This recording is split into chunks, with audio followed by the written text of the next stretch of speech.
Guys हम पढ़ेंगे mechanics and electronic device. ठीक है, इसमें हमारा फर्स्ट चैप्टर है इलास्टिसिटी।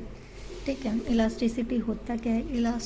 इलास्टिसिटी वो प्रॉपर्टी जो किसी की भी बॉडी के अंदर रिकवर कर दे, चेंज में, लेंथ में चेंजमेंट कर दे, शेप में चेंजमेंट कर दे और वॉल्यूम में चेंजमेंट कर दे, उनको हम क्या बोलते हैं? इलास्टिसिटी।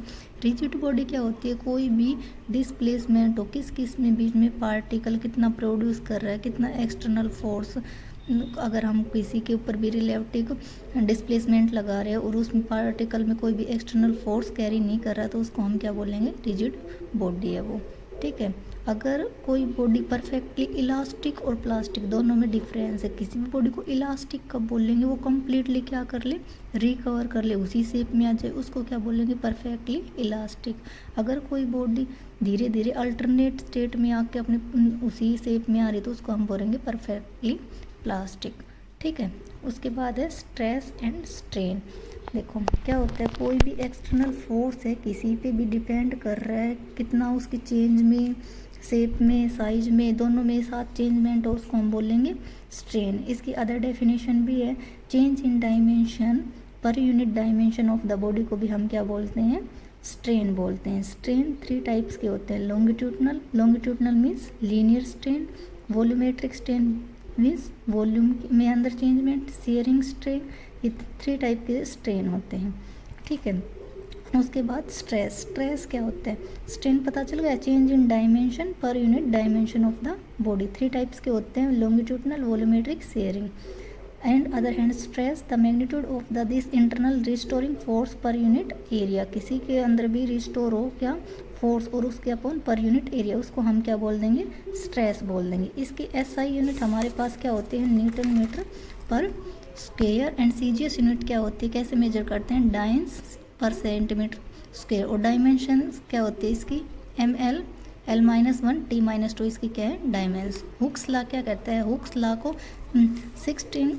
1679 में रॉबर्ट हुक्स ने एक्सपेरिमेंटली इसको फाइंड आउट किया था। हुक्स लॉ है जो स्ट्रेस है कोई भी प्रोड्यूस हो रहा है, स्ट्रेस वो डायरेक्टली प्रोपोर्शनल किसके होना चाहिए? स्ट्रेस के, उसको हम क्या बोलेंगे? हुक्स लॉ बोलेंगे। और कितना स्ट्रेन होना चाहिए उसमें प्रोवाइड? बहुत ही स्मॉल होना चाहिए। और स्ट्रेस अपॉन स्ट्रेन के रेशियो को हम क्या बोलते हैं? Hooke's law. और दूसरा हम क्या बोल सकते हैं? मॉड्यूलिसिटी ऑफ द इलास्टिसिटी ऑफ। ठीक है, अब नेक्स्ट है हमारा स्ट्रेस एंड स्ट्रेन ग्राफ। इसको कैसे डिनोट करेंगे? एक तरफ हमारा क्या है? स्ट्रेस है, एक तरफ हमारा क्या है? स्ट्रेन है। ये इसका क्या है? ग्राफ। ओरिजिन से स्टार्ट हो रहा है, ए तक हमारा क्या रहेगा? कांस्टेंट, बी तक फिर क्या आएगा? स्ट्रेन थोड़ा प्रोड्यूस होगा, बॉडी में चेंजमेंट आ रहा है इसकी में। तो देखो जो भी हुक्स लें कंसीडर करते हैं, कोई भी वायर है उसका क्रॉस सेक्शनल एरिया कितना है हमारे पास? ए है, तो स्ट्रेस क्या हो जाएगा? Force upon area. अभी अभी पढ़ी है स्ट्रेस की डेफिनेशन। और लेंथ उसकी क्या है? एल। एक्सटर्नेशन कैसे प्रोड्यूस करेंगे उसमें हम? हुक्स लॉ क्या होता है? Stress into directly proportional to strain. तो हमारा स्ट्रेस क्या है? F/A और स्ट्रेन क्या है? Length L/L। कैपिटल L क्या है हमारी? Capital L length of the wire. और ए हमारा क्या है? ए और एल हमारे क्या हैं? दोनों के दोनों कांस्टेंट। फोर्स डायरेक्टली प्रोपोर्शनल किसके? स्मॉल एल के। स्मॉल एल क्या है? वायर की क्या है? लेंथ है। यूनिफॉर्म क्रॉस सेक्शन एरिया है। तो हुक्स लॉ ने क्या बताया था? जो भी एक्सटर्नल प्रोड्यूस है वो डायरेक्टली प्रोपोर्शनल किसके है? टेंशन के, जो भी हमने अप्लाइड की है। और एक्सटेंशन क्या है हमारा? बहुत ही ज़्यादा स्मॉल है। तो stress is directly proportional to strain. और ये ग्राफ बना के दिखा देना। ठीक है, उसके बाद देखो 3 टाइप्स ऑफ इलास्टिसिटी। 3 प्रकार की इलास्टिसिटी होती है। पर अभी मैंने बताया था स्ट्रेस अपॉन स्ट्रेन क्या होना चाहिए? कांस्टेंट होना चाहिए। स्ट्रेस क्या है? डायरेक्टली प्रोपोर्शनल टू स्ट्रेन है। कोई भी चीज़ किसी के प्रोपोर्शनल रही है तो इक्वल टू क्या आएगी? कांस्टेंट।